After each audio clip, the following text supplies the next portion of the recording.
తెచ్చుకుంటాం. Thank you. Pithapuram నా nomination వేసాం. అలాగే ఈ రోజున జనసేన, భారతీయ జనతా పార్టీ, తెలుగుదేశం కూటమి ఉమ్మడి అభ్యర్థిగా జనసేన పార్టీ గ్లాస్ గుర్తు మీద శ్రీ తంగెళ్ల ఉదయ్ శ్రీనివాస్ ఈ రోజున నామినేషన్ వేయడం జరిగింది. ఇది పాపులర్గా ఆయన టీ టైం ఉదయ్ అంటారు ఆయన. సో అదే రిక్వెస్ట్ చేసాం ఎలక్షన్ కమిషన్ కూడా, టీ టైం ఉదయ్గా ఏమాత్రం పాసిబిలిటీ ఉన్నా దాన్ని బ్యాలెట్ పత్రంలో చేయమని. రూల్ ఒక 56 పేజ్లో ఒక రూల్ ఉంది. సో దాని ప్రకారం చేసుకోవచ్చు. అది కూడా వాళ్ళు కన్సిడర్ చేశారు. ఈ ఎన్నికలు చాలా రాష్ట్రానికి చాలా కీలకమైనవి. వచ్చే ఎన్నిక ఒక 5 సంవత్సరాల కోసం కాదు, ఒక తరం కోసం. ముఖ్యంగా ఓఎన్జీసీ, రిలయన్స్, అలాగే రకరకాల పరిశ్రమలు, కాకినాడ SEZలు, అలాగే ఇంత అపారమైన తీర సంపద ఉన్న ప్రాంతం, విపరీతమైన మత్స్య సంపద ఉన్న ప్రాంతం, ఇలాంటి చోట్ల అనేక సమస్యలు ఉన్నాయి. ఈ ప్రాంతంలో కాకినాడ పార్లమెంట్ అభ్యర్థిగా శ్రీ తంగెళ్ల ఉదయ్ శ్రీనివాస్ గారు గెలుపు చాలా చాలా కీలకం. అలాగే కొండబాబు గారి గెలుపు కూడా కాకినాడ అర్బన్కి తెలుగుదేశం పార్టీ మీద చాలా చాలా కీలకం. కాకినాడలో రౌడీజం ఎక్కువైపోయింది, గాంజా క్యాపిటల్ అయిపోయింది. ఎటు చూసిన 14-15 ఏళ్ల పిల్లలు కూడా గంజాయిని విచ్చలవిడిగా దొరుకుతూ ఉంది. తల్లిదండ్రులు పడ్డ బాధ చెప్పుకోలేంది. Law and order క్షీణించిపోయింది. మా కూటమి ఇది వైఎస్ జగన్ చెప్పి తను ఒకటిచ్చే హామీ, 5 సంవత్సరాలు అద్భుతమైన మ్యాండేట్ ఇచ్చారు ప్రజలు. ఏ ఒక్కటి కూడా నిలబెట్టుకోలేదు. Law and order క్షీణించిపోయింది. 30,000 మంది ఆడపిల్లలు అదృశ్యం అయిపోయారు. ఉద్యోగాలు లేవు, ఉపాధి అవకాశాలు లేవు, ఏ పథకాలు కూడా సరిగ్గా అందలేదు.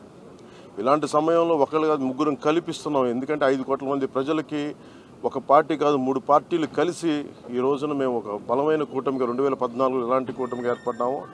అలాగే ఉభయ గోదావరి జిల్లాలో కూడా, ముఖ్యంగా ఉభయ గోదావరి జిల్లాల్లో జనసేన, భారతీయ జనతా పార్టీ, తెలుగుదేశం కూటమి స్వీప్ చేయబోతుంది.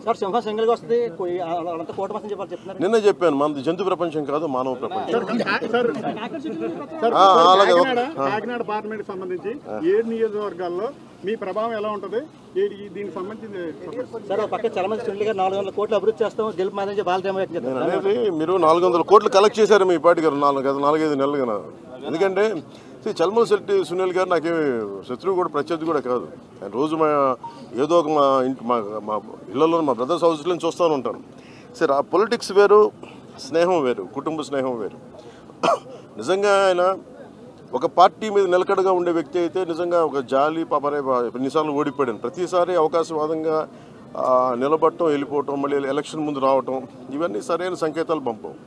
ఉదాహరణకి నేను కూడా ఓడిపోగానే నేను పార్టీ మూసేసి మళ్ళీ ఇప్పుడు వస్తే బాగుండదా? అది నమ్ముతారా? అది ఒక దశాబ్దం కింద పడ్డాం, నలిగాం, కింద మీద పడ్డాం, బలం ఉండి కూడా తగ్గించుకొని మరి ఈ రోజున ప్రజలు గెలవడానికి కూటమి ఏర్పాటు చేసుకున్నాం. సో చలమలశెట్టి సునీల్ ఆయన వ్యక్తిగతంగా నాకు బాగా తెలుసు, ఆయన పరిచయం బాగా ఉంది, ఉదయ్ గారికి కూడా ఉంది. కానీ కాకినాడ పార్లమెంటుకి అతను సరైన వ్యక్తి కాదు. ముఖ్యంగా సునీల్ గారు చాలా కీలకమైన ప్రశ్నలు కొన్నిటికి సమాధానం చెప్పాలి. కాపు రిజర్వేషన్లు చీకొట్టింది వైసీపీ పార్టీ, అలాంటి పార్టీని రిప్రజెంట్ చేస్తున్నారు. 27 దళిత పథకాలు తీసేశాడు, దానికి సమాధానం చెప్పాలి. దళితులకు సంబంధించి బీసీలకి 34% నుంచి 24% స్థానిక ఎన్నికల్లో తీసేశాడు, దానికి సమాధానం చెప్పాలి. ఇలా 30,000 మంది ఆడపిల్లలు అదృశ్యం అయిపోయారు, అతను దానికి సమాధానం చెప్పాలి.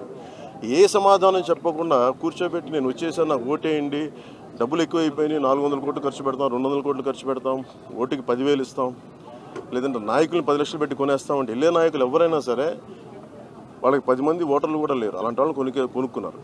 సో మేము కోరుకునేది ఏంటంటే, తంగెళ్ల ఉదయ్ శ్రీనివాస్ గారు ఒక చాలా దిగువ మధ్యతరగతి కుటుంబం నుంచి వచ్చిన వ్యక్తి. ముఖ్యంగా ఇంజనీరింగ్ చేసిన తర్వాత తన స్వయం శక్తితోటి టీ టైం అనే కాఫీ డే చూసాం, లేదంటే స్టార్ బక్స్ చూసాం, లేదంటే బరిస్టా కాఫీ చూసాం, ఇలాంటివన్నీ టీ లీఫ్ అని మన విదేశాల్లో ఉండే బ్రాంచెస్కి వెళ్ళిపోయింది.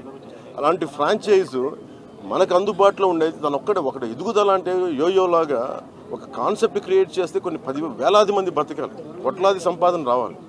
సంపాదన అంతా ఒక్కడి దగ్గర కేంద్రీకృతమై అదే అభివృద్ధి అనుకుంటే ఎట్లా? బట్ టీ టైం ఉదయ్ చేసింది, తంగెళ్ల ఉదయ్ శ్రీనివాస్ చేసింది ఏంటంటే, ఒక టీ టైం అనే కాన్సెప్ట్ పెట్టి మన టీ పొడి తయారు చేసుకొని ఇక్కడ డార్జిలింగ్కి వెళ్ళి కింద పడి మీద పడి రకరకాల మిక్స్చర్స్ కలుపుకొని ఏటీ బాగుంటుంది రీసెర్చ్ చేసి ఒక 2-3 సంవత్సరాలు ఒక చిన్న షాపు స్టార్ట్ చేసి అది అందరికీ ఆమోదయోగ్యమైన తర్వాత మేము ఇంకో షాప్ పెట్టుకుంటాం. అలాగ దినదిన ప్రవర్ధమానమై ఈ రోజున వేలాది బ్రాంచ్లు అయిపోయింది భారతదేశం అంతా. తను ఒక్కడే ఎదగడం కాదు, ప్రతి బ్రాంచ్ వల్ల దాదాపు 25,000 మందికి ఈ రోజున ఉపాధి అవకాశాలు లభించింది.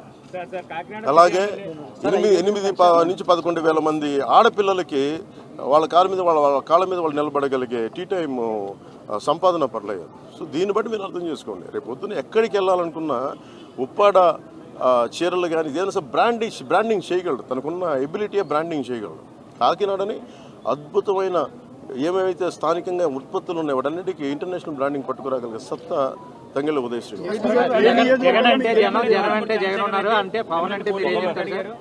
నేను అలాంటి సినిమాలు నేను డైలాగులు చెప్తాను. నేను వస్తే సింగిల్గా వస్తాం, నేను అలా నేను చెప్పను. నేను 10 సంవత్సరాలు నిలబడతానంటే మాట్లాడను, నిలబడి చూపిస్తాను. అలాగే ఓటు చేయలోనే ఇవ్వనంటే నేనేం మాట్లాడను, నిలబడి చూపిస్తాను. మోడీ గారి వ్యాఖ్యలు ఏదైతే చేశారో అవి చాలా సంచలనంగా ఉన్నాయి. ఏమని ఏదైతే రాజస్థాన్ సభలో ఆయన బర్మా సభలో అని చెప్పాను. ఒకటి దాని మీద మీ స్టాండ్ సార్, అదే చెప్తున్నాను కదా, జగన్ జైలుకి వెళ్ళడం అది మోడీ గారి గ్యారంటీ. అది బర్మార్ సభలో రాజస్థాన్లో చెప్పారు. ఎవరైనా సరే కరప్షన్ చేసిన వాళ్ళు ఎవరైనా సరే జైలుకి వెళ్ళడం తప్పదు. ముఖ్యంగా 30 కేసులు పైన ఈ రోజున ఆయన కూర్చోబెట్టి ఆయన 30 కేసులు పెట్టుకొని బెయిల్ మీద తిరుగుతున్న వ్యక్తి ముఖ్యమంత్రి అయ్యాడు. ఇది మారాల్సిన సమయం, ముఖ్యంగా మనం మారాల్సిన సమయం అది. మనం కనుక కూర్చోబెట్టి కులమనో మతమనో వర్గమనో ఇలాంటి ఆలోచనలతో వెళ్తే మన భవిష్యత్తు నాశనం అయిపోతుంది. అందుకని కూటమి విజయం కలిగి ఆ కూటమి ఆ మార్పు తీసుకొస్తుంది.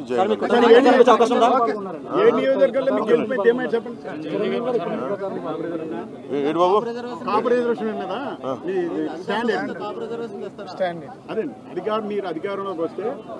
ఇది ఫస్ట్ మీరు చల్మూరు సుట్టి సునీల్ అడగండి. ఫస్ట్ ఈ మాట ఎవరైతే సపోర్ట్ చేస్తారో ఫస్ట్ వాళ్ళ దగ్గరికి వెళ్ళి ఈ ప్రశ్న అడిగి అప్పుడు నన్ను అడగండి. మోడీ గారు రిజర్వేషన్ ఏదో ఉంటున్నాయి తీసేస్తాం అంటున్నారు, మీరు కాపు రిజర్వేషన్ ఇస్తున్నది